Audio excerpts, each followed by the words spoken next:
What is the number one mistake which many investigators, fraud examiners, and the other corporate governance champions make? The number one mistake is not something which you think. So in 2013, I was lucky to be involved in one of the biggest investigations. So during the investigations, we had one of the suspects, a lady, beautiful lady in her late 50s, but you could see that she still had some visible scars of midlife crisis, so to say. So any investigator is always happy when you are pinning down your suspects or you are closing the case. As during the investigation, you collect all the evidence. And of course, you have taken the statements, you have established the alibi of the suspects, and that moment of truth comes where you're going to be interviewing the suspects to confirm some of the evidence you have collected. So during one of these sessions, we had this lady across us, and I was asking. So I get an evidence, and I show to her, and I ask questions. So each and every question was trying to pin her to the wall, and to the point of breaking down, where somebody can no longer look you in the eyes straight. So she just stood up and said, "Why are you enjoying this?" You know, it stuck into my mind. So she just walked out of the door. Of course, everybody has got their rights, and this is an investigation. You have got somebody, you asked for their permission to ask them, you are confirming certain information, but somebody loses the wire and just walks out on me. So with my colleague, we'll briefly discuss about it and laugh about it. And then we pack our bags, and as I am returning home, I'm driving alone in the car. You know, there's when you begin reflecting what happened in the day. And this particular incident comes to play into my mind. Why are you enjoying this? Why are you enjoying this? Why am I enjoying pinning people? Why am I enjoying taking people to jail? Because this is how we have been trained as investigators. Collect watertight evidence, make sure that you assemble very good evidence, write a very good report, go to your prosecutors, and you have a valid case, and take those criminals to jail.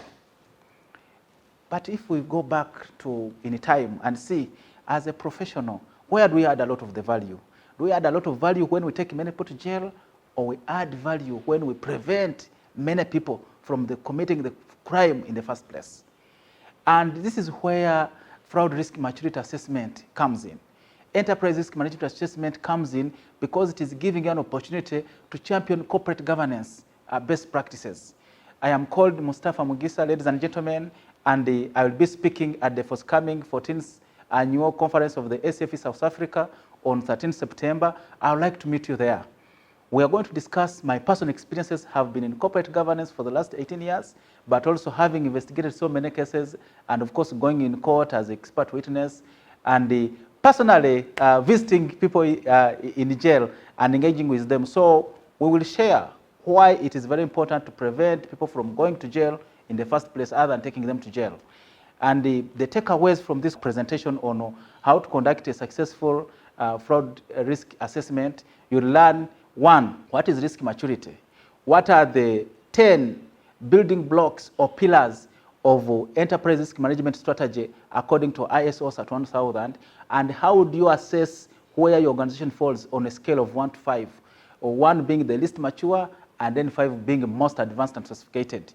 Remember, the more you are advanced and sophisticated, the more you are putting strong building blocks to prevent fraud from occurring in the first place. So that even if somebody finally commits fraud by going out of their way, you have the confidence and presence of mind as an investigator to hold that person accountable, because you know they know the right thing. Many times, as investigators, the biggest number one mistake we make is coming in to investigate reactively when we don't know even the background. Most of the time, the tone at the top is poor, and yet if you had taken time to do prior assessment, especially for internal investigators in given organizations, you would have added significant value in your life and your new business. So I don't know about you, but what I know is that the future is in prevention. The future is in using technology, machine learning, artificial intelligence, but also proactively championing governance so that people are prevented from doing the wrong things in the first place.